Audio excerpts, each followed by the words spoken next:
34 hanggang 38, the Bible says, "And when he had called the people unto him, with his disciples also," nagsama-sama po, believer and unbeliever, no doon kasama upang makinig kay Jesucristo. He said unto them, "Whosoever will come after me, let him deny himself, and take up his cross, and follow me." Hindi po yan penitensya, ha? Meron pong spiritual na sinasabi ang mahal na Panginoon dito. This is not talking about ang penitensya na take up your cross and follow me. There's a spiritual lesson po makukuha dito. Verse 35, "For whosoever will save his life shall lose it. But whosoever shall lose his life for my sake and the gospel's, the same shall save it. For what shall it profit a man if he gain the whole world and lose his own soul? For what shall a man give in exchange for his soul? Whosoever therefore shall be ashamed of me and of my words in this adulterous and sinful generation, of him also shall the Son of Man be ashamed, when he cometh in the glory of his Father with the holy angels." I entitled this message, kagabi ang dami kong title na naiisip, pero I come to the conclusion, itong magandang the commencement exercise. The commencement exercise. Manalangin po tayo. Lord, alam niyo naman na kami po yung tao na nangangailangan. We are needy people. We need you in our church. We need you, Panginoon, sa aming family. We need you in our school. We need you in our government. All those agencies instituted by you, the church, the family, and the government, I pray that it will be heavenly. At kaming mga manampalataya will be the one tuning o tinutono yung mga institution na yan. And help us, O God, to do it. And help us, Lord, to be faithful, gaya ng kanta ni Mami Julie, Panginoon, that those people, Panginoon, that observing our lives, and of you, O God, you will see us faithful even when we are alone. Panginoon, utusan mo nga ako ngayon, Panginoon, upang ipangaral lang yung salita na hindi ako magkamali. That your word will be lifted up and your name will be glorified. Maraming salamat din, Panginoon, sa missionary na nagtatag ng gawain na ito, the full verse, that you will just be with them also as they still serve in the ministry.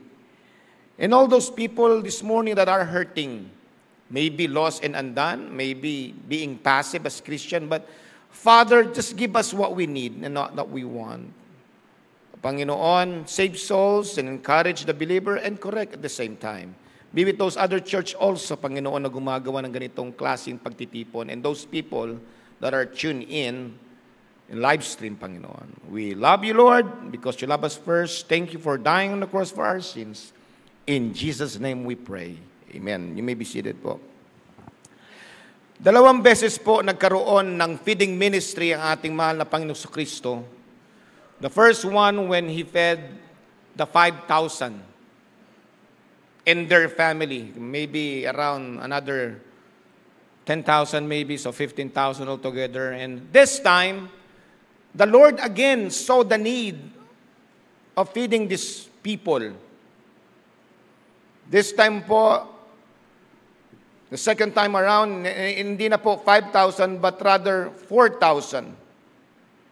In context, the multitude very great. Napakadami. Parang nung nakaraan, Sis Merge, ang dami natin na, yan pa ba si Sis Merge? Last Friday, nagbigay tayo ng stab, 200 people. Ang daming pumunta doon sa Everlasting. Akala mo, kumakandidato si Annalisa, no? Daming pumunta doon. Ang dami. Pero imagine that, nagkakagulo, ang dami. Imagine that 4,000 people came to see the Lord Jesus Christ, hear His message, and saw the miracle na Kanyang ginawa. And so they were tired. They were hungry. 4,000 people and then their families was there. And the Lord performed that miracle. Prior to that miracle, may miracle po siyang ginawa wherein ang bingi nakakinig, ang pipi nakapagsalita, and that is why marami siya pong mga spectators. Marami siyang audience. In Mark 7 verse 36, the Bible says, and he charged them that they should tell no man.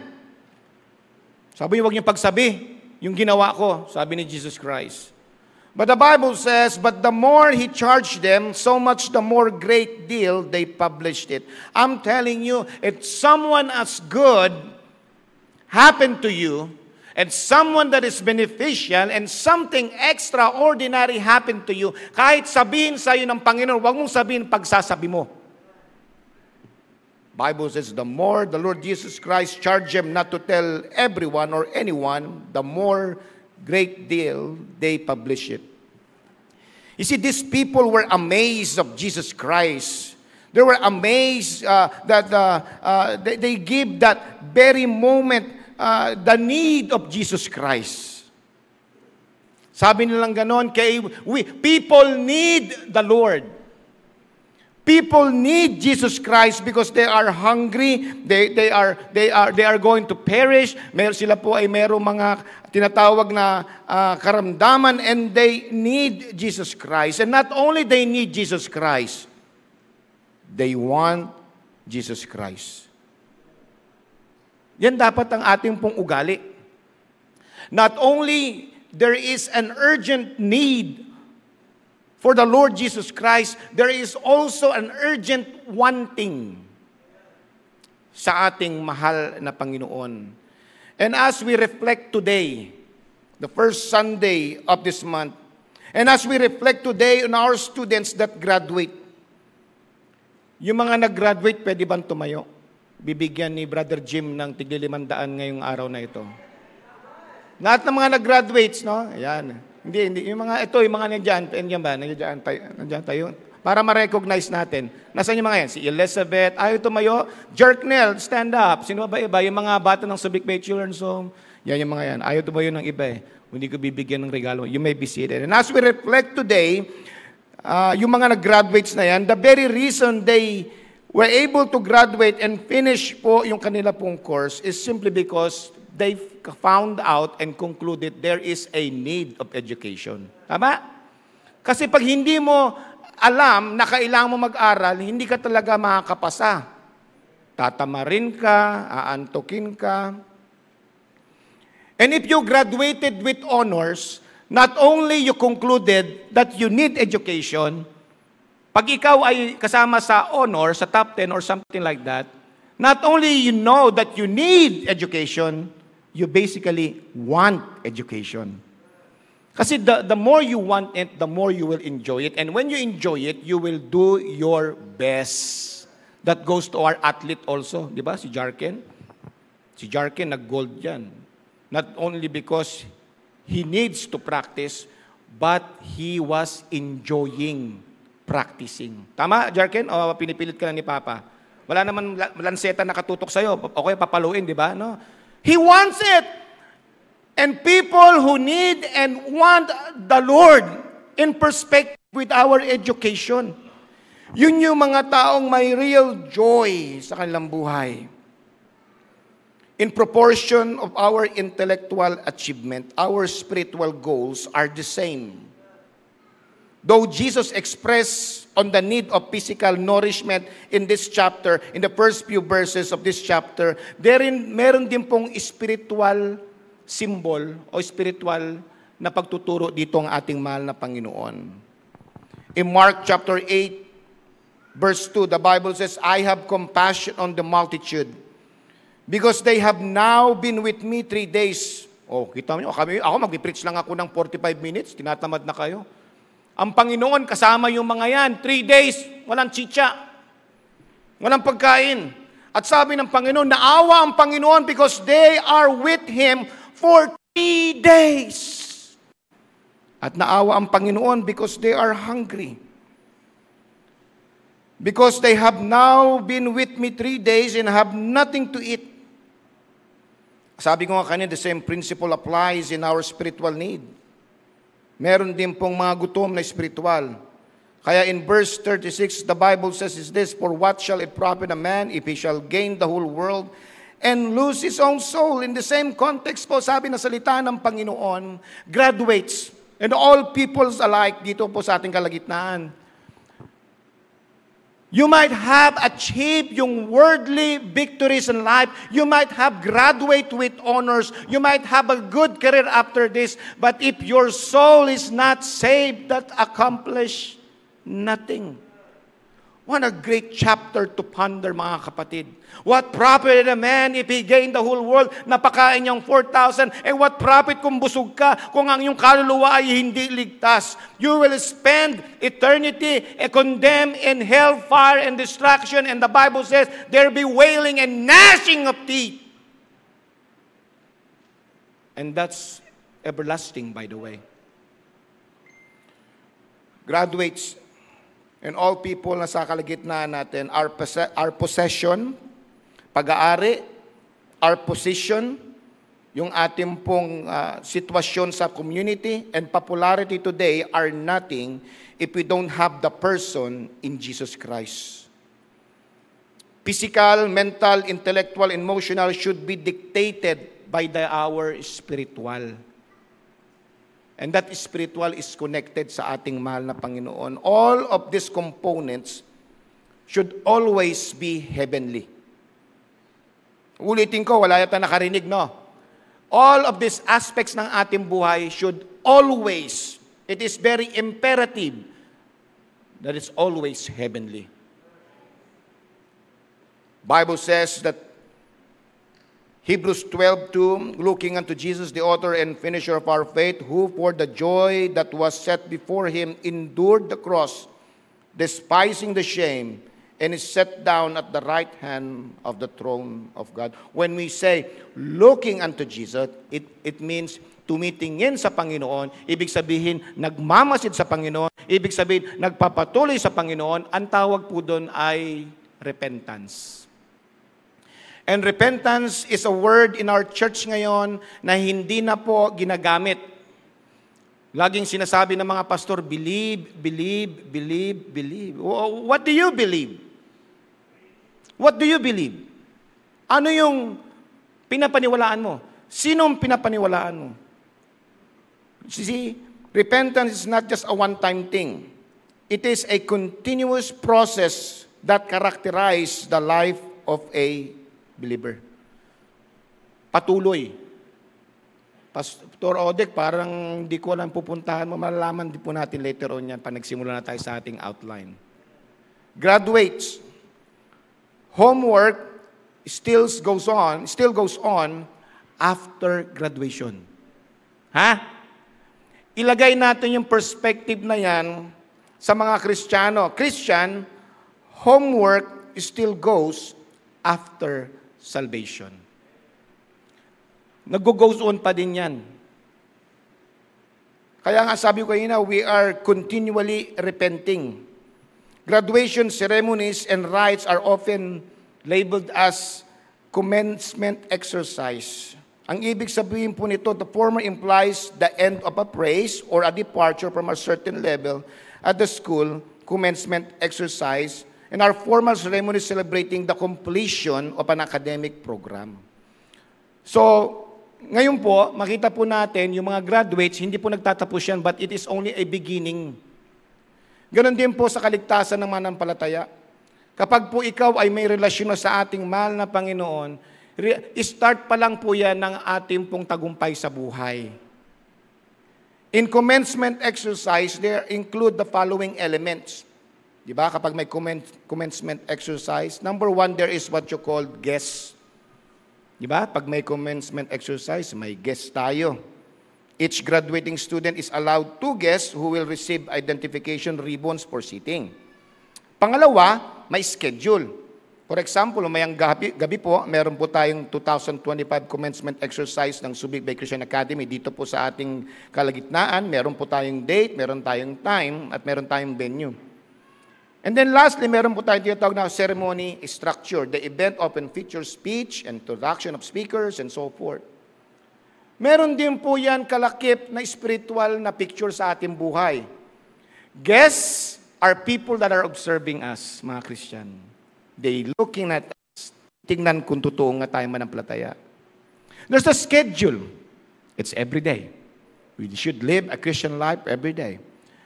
And there is what you call a ceremony. Ano yan?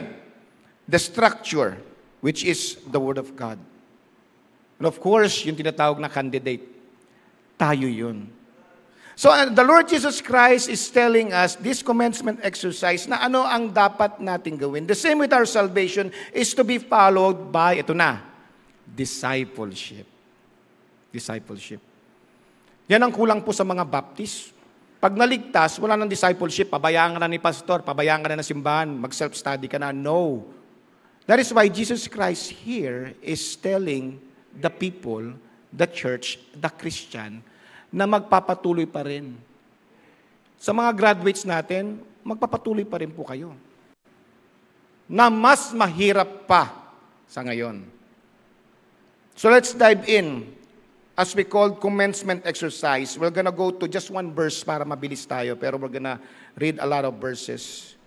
In Mark chapter 8 verse 34, dito nakapaloob yung tinatawag na mandate ng ating mahal na Panginoon. And sabi niya gano'n, and when He had called the people unto Him, with His disciples also, His concern is not just disciples. Napansin natin yon. Kung hindi ka member ng simbahan o hindi ka paligtas, God is concerned sa iyo also. At as we look here, and when He called the people unto Him, with His disciples also. Sabi niya gano'n is this.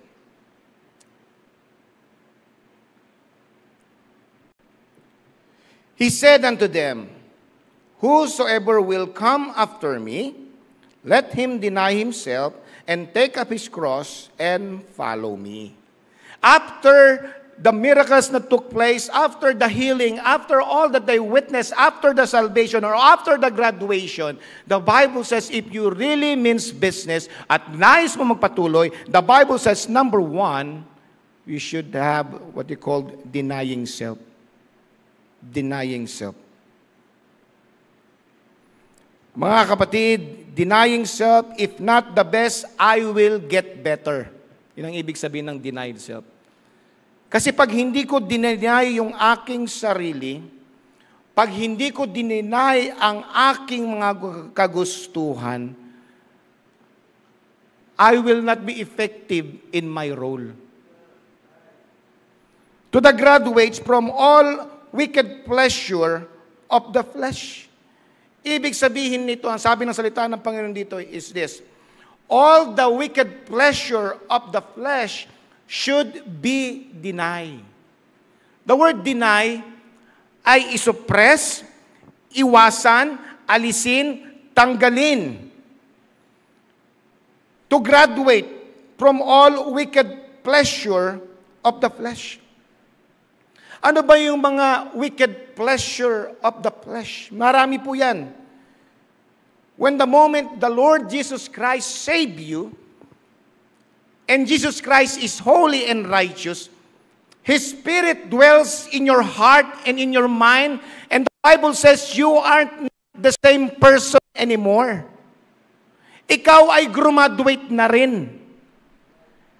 Dati kang chain smoker, since the Lord Jesus Christ saved you, then you graduated from smoking. Kung dati kang sabungero, ang hinahawakan mo lagi, talisain, mayahin, alimbuyugin, lahat na ng kulay ng manok, when this holy God got a hold of you, just like a 18-wheeler truck na nabangga ka, you will be a different person because you graduated from wickedness and worldliness unto righteousness. Ang tanong, graduate ka na ba? O hanggang ngayon, nasa rofor ka pa din?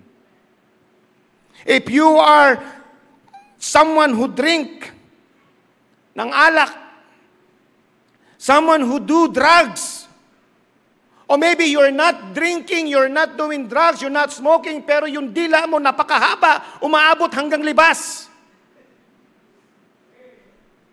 Chismoso at chismosa, graduate ka na ba dyan?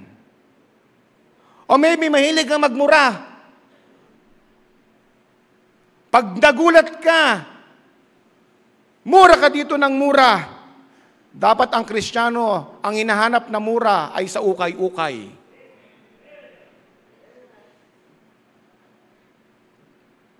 Graduate ka na ba sa mga bagay na yan?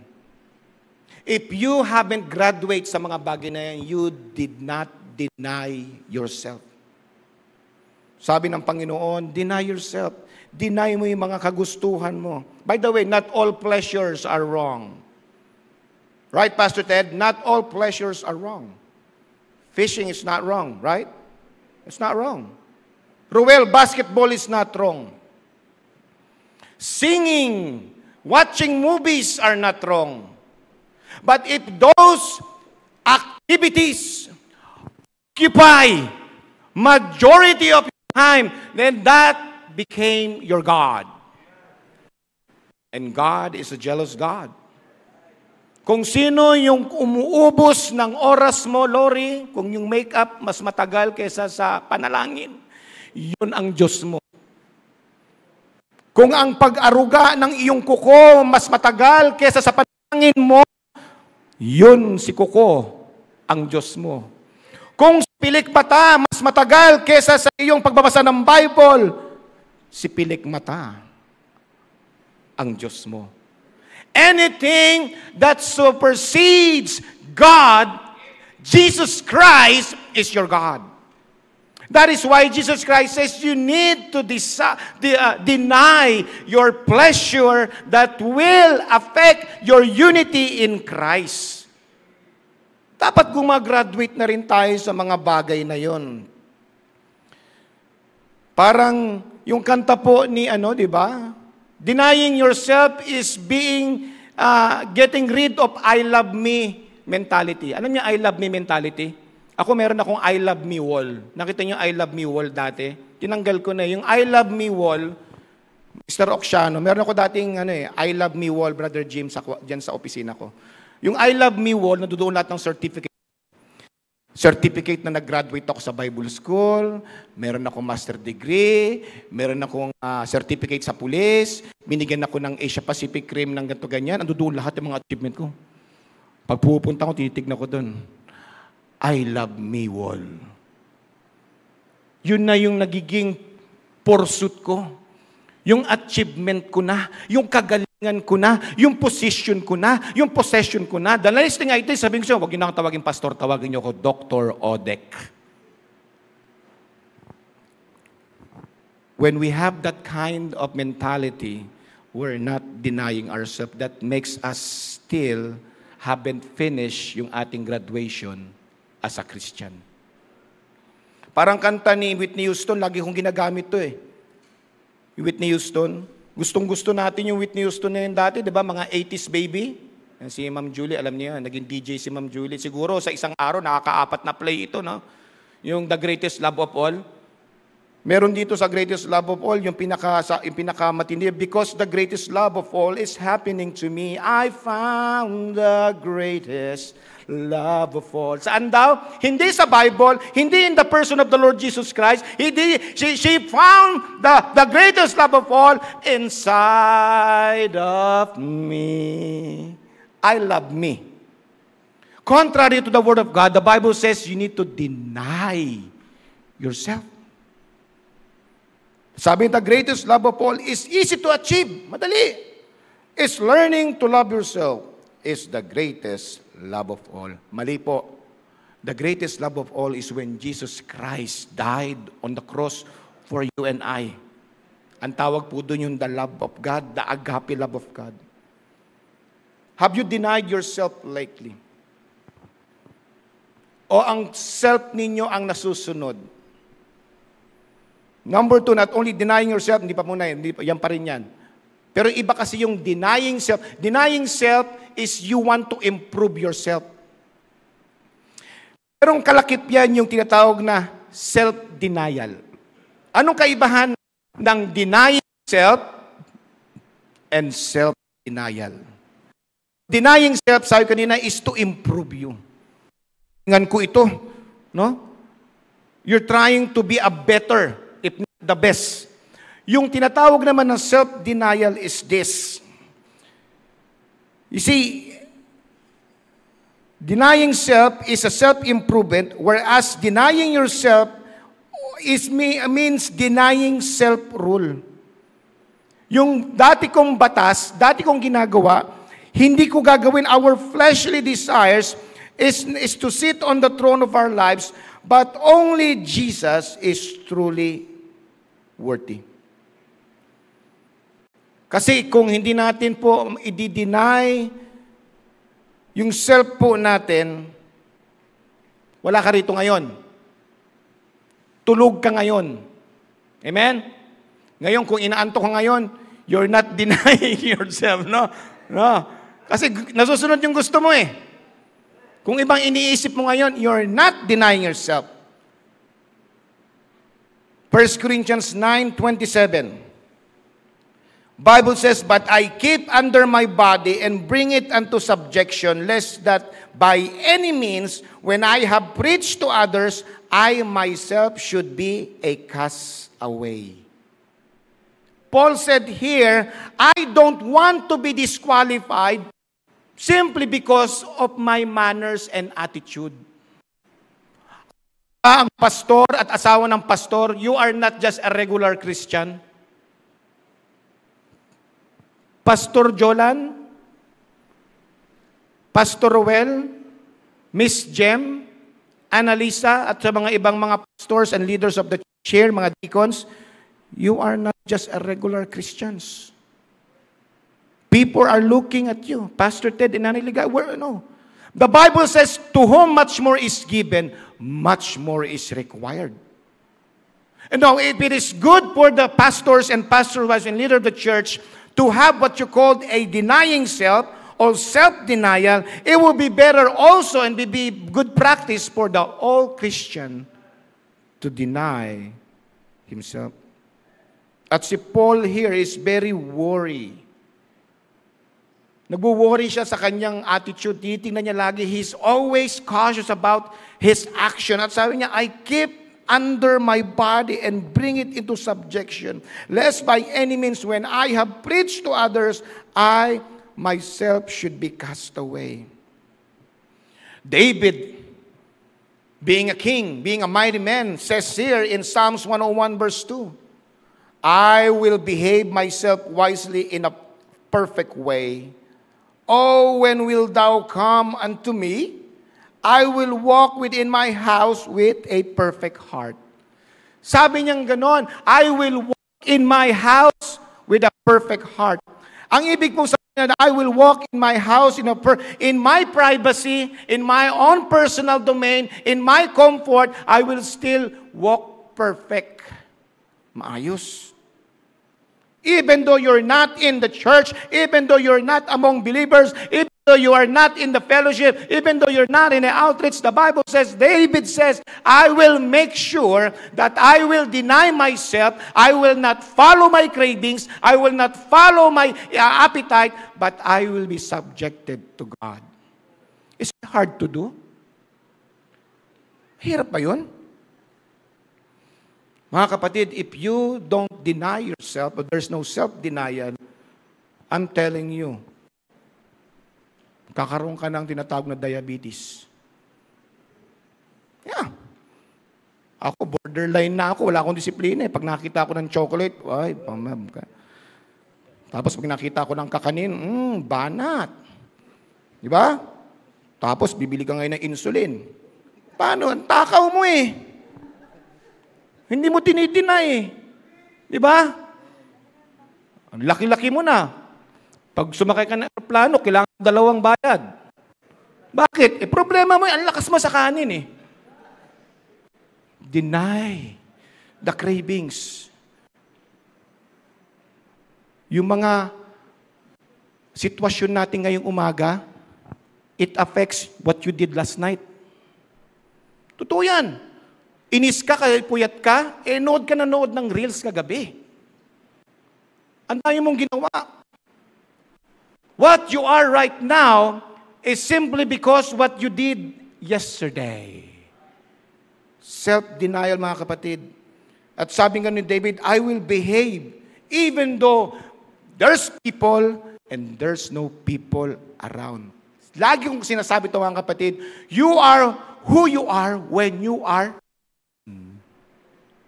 Psalms 101 verse 6, mine eyes shall be upon the faithful of the land, sabi ng Panginoon, that they may dwell with me, that he that walketh in a perfect way, he shall serve me. I love the song, Come Thy Fount of Ever Blessing.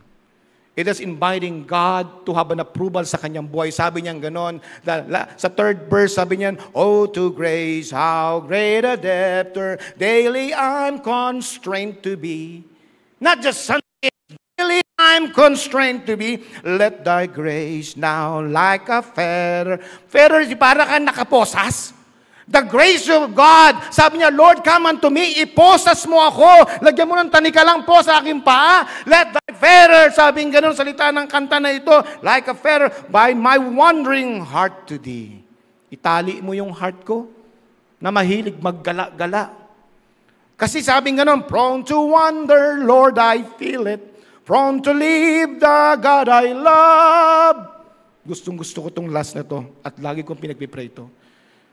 Here's my heart. Because I always sin sa iyong harapan. I always make you sad, the Lord. I always let you down. If you will be honest today, di ba lagi natin i-let down ng ating mahal na Panginoon? We always let Him down. Parang isang basketball player na hindi nag-Rexona. Don't let me down. Di ba? As Christian, we always, nagpapatawa kasi naiiyak na naman ako eh. As a Christian and even as a pastor, I always let down my Lord. Kaya when I pray, I make sure I am a graduated Christian that doesn't love the pleasures of this world. At sabi nga nun, here's my heart, Lord. Take and seal it for thy courts above. And Jesus Christ is trying to embed it in the heart of the people alike, disciples and not disciples. Sabi niya ganon, hey, deny yourself. Because if you don't deny yourself, you're headed for destruction. Ang tao pa naman, mahilig sa kagustuhan ng laman. Number 2, not only deny yourself, but also, it is a decision to sacrifice. The same verse, Mark 8:34, and when he had called the people unto him with his disciples, he said unto them, whosoever will come after me, let him deny himself, number 1, number 2, and take up his cross and follow me. When you talk about cross, it means torture, death, and sacrifices. Kailangan po ngayon magpasya. Decision.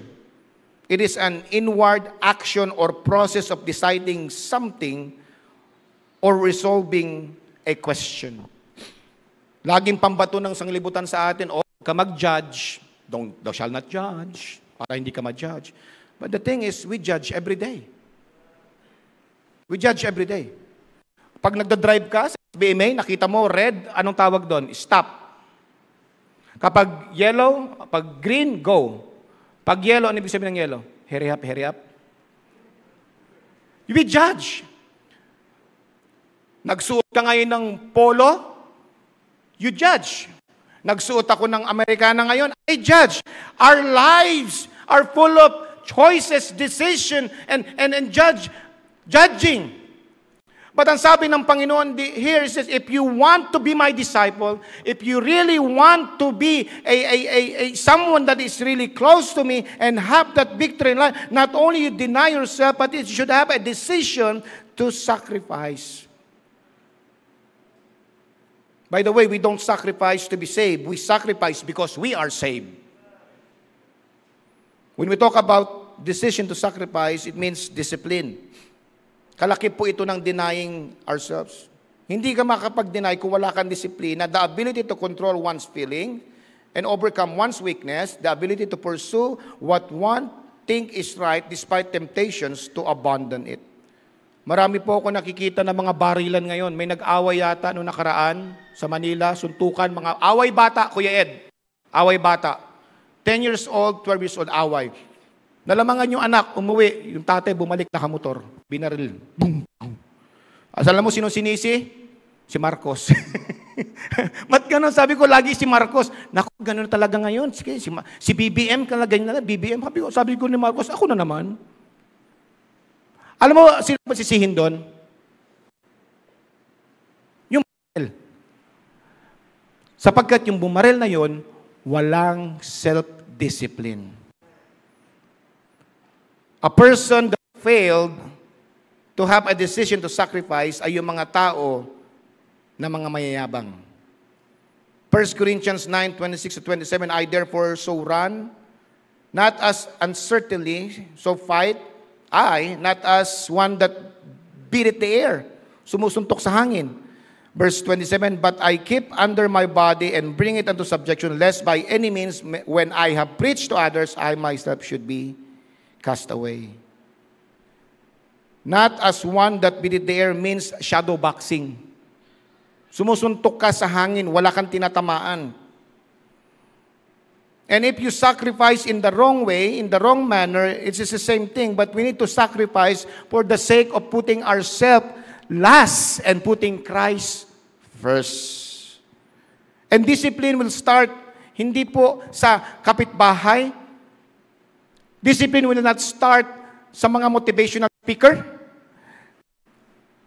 Decision to sacrifice will not start sa YouTube or sa TikTok or sa mga influence. Decision to suffer will start in our mind.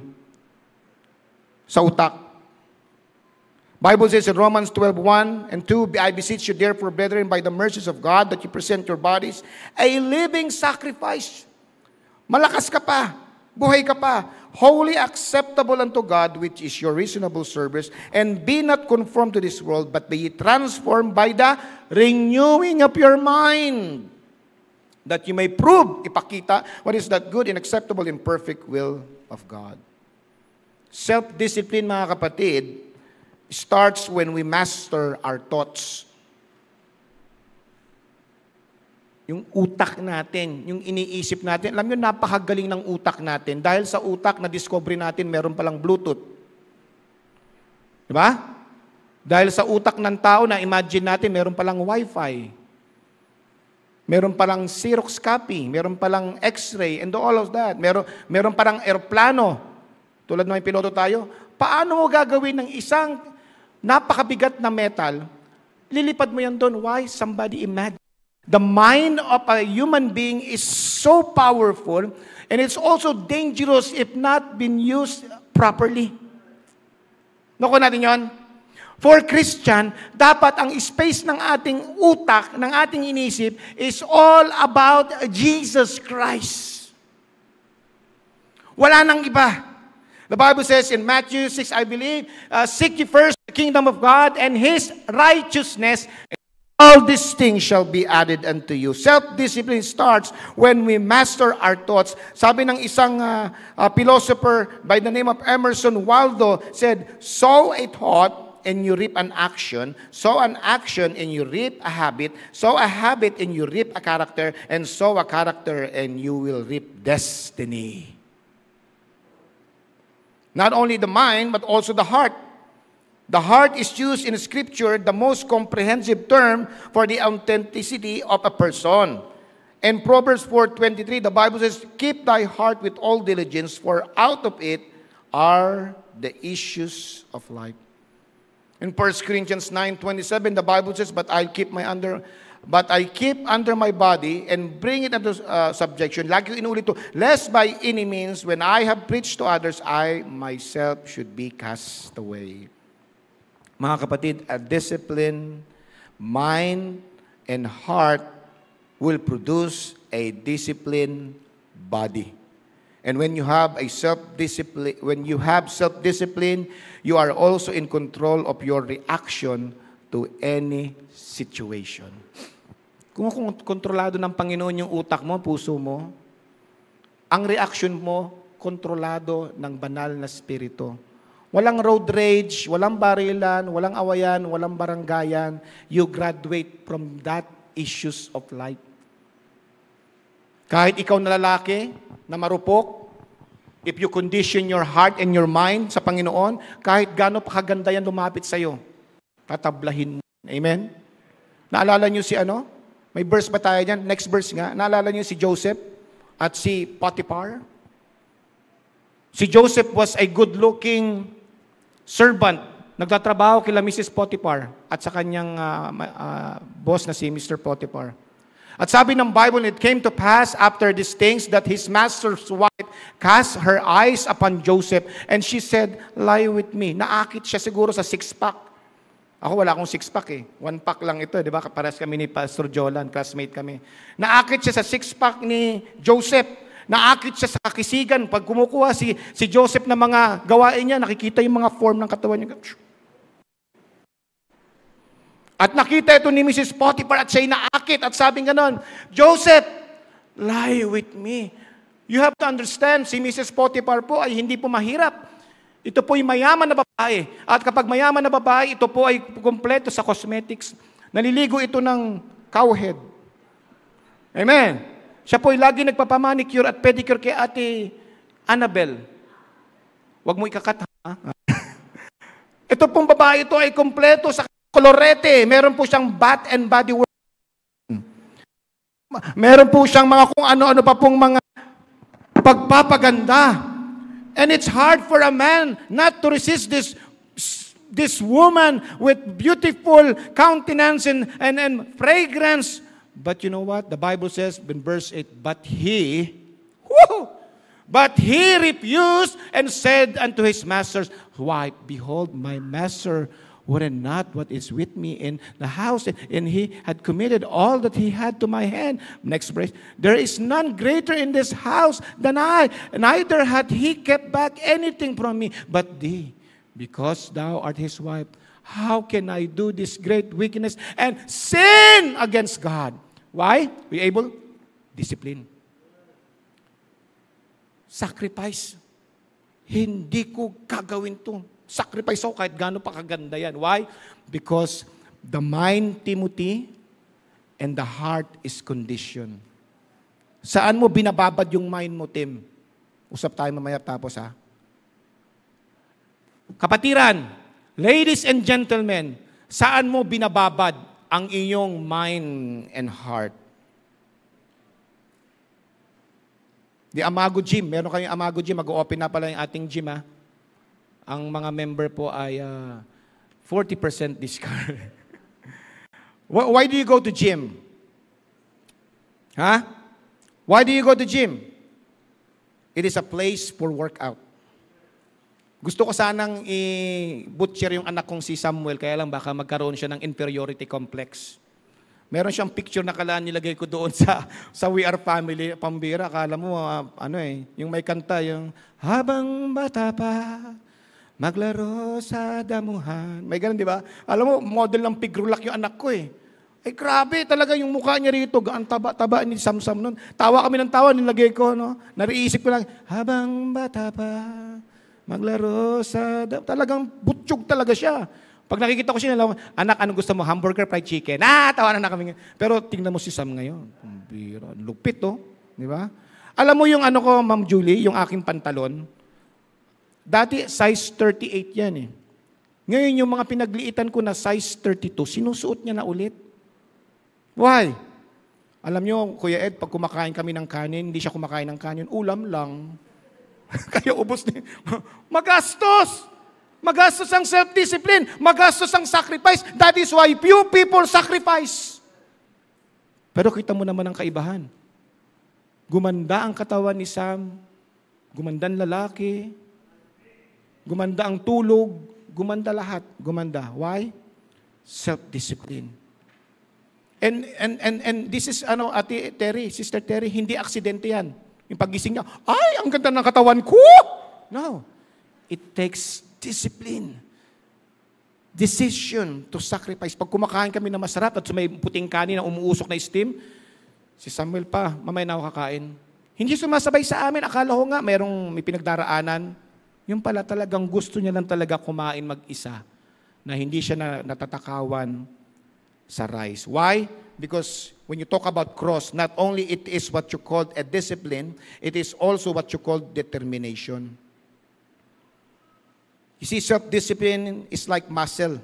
The more you train, the stronger you become. Self-discipline result of self-improvement. Your situation today is the result of what you did last night. Sabi ko na, no man is fit to command another who cannot command himself. Ulitin ko ha. Yung ibang hindi nakikinig. No man is fit to command another who cannot command himself. Maging determinado tayo. Sabi sa 1 Corinthians 2:2, for I determined not to know anything among you save Jesus Christ and Him crucified. When Paul is referring to this scripture, hindi niya sinasabing wala na akong pakialam sa inyo, si Jesus lang. Hindi. Sinasabi niya lang, I will put Jesus Christ in the right place. At in right place is the first place. Paul, of all his achievement, nagawa yan. Alam niyo, pag ikaw ay super good, super talented, it's hard to be humble. But Paul is super good. Paul is super religious. Paul is super talented. And look with me sa kanyang resume, Philippians 3:4-7. Though I might also have confidence in the flesh, kung gusto niyong payabangan, kaya ko magpayabang, sabi ni Paul. Gusto niyo ng resume? Bigyan ko yung resume. Patindihan? Halika, pakinggan niyo ako, sabi ni Paul. Kung may confidence in the flesh, ako mismo. If any other man thinketh that he had whereof he might trust in the flesh, ako yon, I more. Verse 5, circumcised the 8th day of the stock of Israel, of the tribe of Benjamin, a Hebrew of the Hebrews, as touching the law, a Pharisee, concerning zeal, persecuting the church, touching the righteousness which is in the law, blameless. But what things were gained to me, those I counted for loss. Christ. Ang galing, no? Sabi niya, graduate na ako sa mga ganyan, Brad. Kayabangan, kuha ko na yan. Lahat yan, natapos ko na yan. One thing I know and I want, Jesus Christ. Wow. Hindi siya natatakot mamatay. Sa atin, alam mo paano makontrol yung tao? Takutin mo. Takutin mo mamatay. Alam ba si Sister Terry? Yeah? Hala ka, mamatay ka na. May papa ko, hala pa, ma-stroke ka na pa. O Dick, may cancer ka. Takot ka na yan, makokontrol mo na yan. Itong gawin mo. Magpunta ka sa banana farm, alas 3 na madaling araw. Tapos, abangan mo yung puso gumanon. Tapos, ngumanga ka. Tapos, yung pangalawang patak, lunukin mo. Yung unang patak, huwag mo lunukin. Yung unang patak, ilagay mo sa posporo. Alam mo, susundin yun. Why? Because of fear of death. Sundin niya yun. So, COVID nga eh. Na-scam ang buong mundo eh. Di ba, COVID? Na-scam ang buong mundo. Pinagkakitaan ng COVID. Nag-injection. Ito, injection. Pharmaceutical company kumita, ang yayaman nila. Ang totoo nun, trangkaso lang yun. Di ba? Pero because sabi, mamamatay tayo, mamamatay tayo. Kinokontrol tayo. But you know what? If someone that is just like Paul, who decided the decision to suffer, and he is determined, even death comes around, walang pakialam yan. I remember when he was doing the missionary work. Meron ba tayong time? Amen? Huwag niyo muna akong tulugan kasi tumatagal pag natutulog, yung hikap-hikap yun. Pag minsan pag tumingin sa akin, parang galit. Parang, alam ko na pag inaantok na kayo.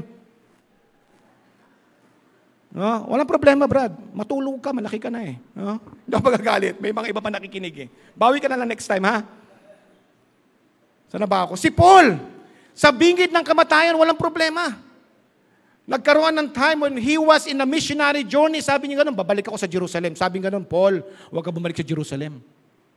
Ikaw ay ikukulong. Ikukulong ka nila.